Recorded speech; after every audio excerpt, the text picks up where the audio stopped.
Салам радиосунда жаңылыктар. Саламатсыз бардыктуу угарман, эфирде жаңылыктар түрмөгү, аны менен мен Нурпейил Ашор кызы тааныштырам.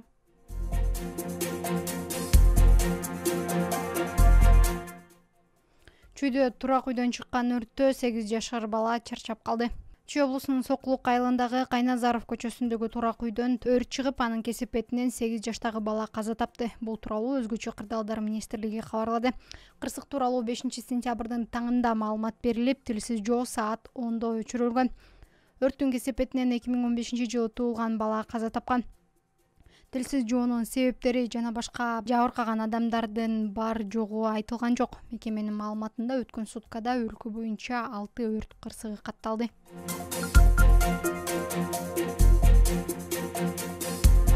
Кызылкаяда соттук медициналык экспертиза бюросунун кызматкери кызмат абалынан кыянаттык менен пайдалануу беренеси менен айыпталууда.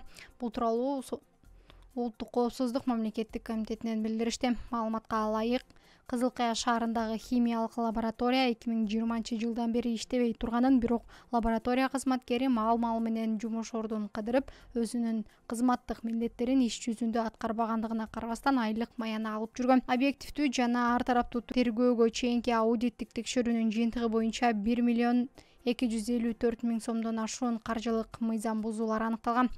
Атайын кызмат бул факты боюнча Кылмыш жаза кодексинин кызмат абалынан кыянаттык менен пайдалануу беренеси боюнча кылмыш иши козголгонун, Баткен соттук медициналык экспертиза бюросунун жооптуу кызматкерлерине карата зарыл болгон тергөө амалдары жүргүзүлүп, андан соң тиешелүү юридикалык баа берилерин билдирди.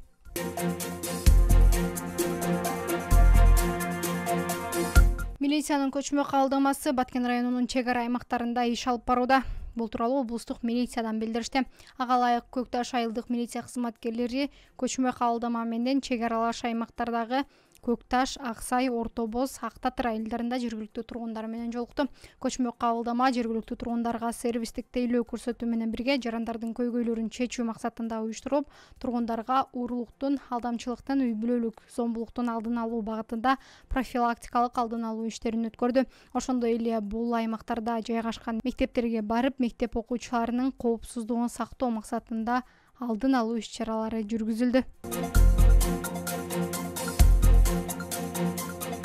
Баткенде 15 метр аралыктагы көпүрөнүн курулушу жүрүп жатат. Баткен шаарындагы Баткен-Ош автоунаа жолуна чыгуучу Турмаматов көчөсүндөгү сел кетүүчү сайга көпүрө курулууда.